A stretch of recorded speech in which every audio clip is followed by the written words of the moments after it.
我的家庭，我家有3口人，我爸爸、我妈妈，还有我。我的爷爷奶奶都去世了。我的爸爸是医生，我的妈妈是老师，他们都要上班，他们都很忙。我不上班，我是一个学生。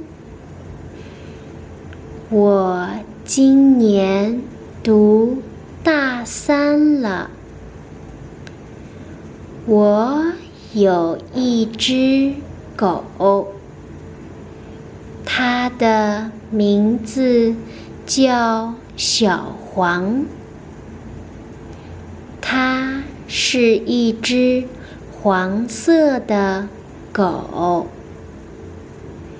小黄很可爱，它是我的好朋友。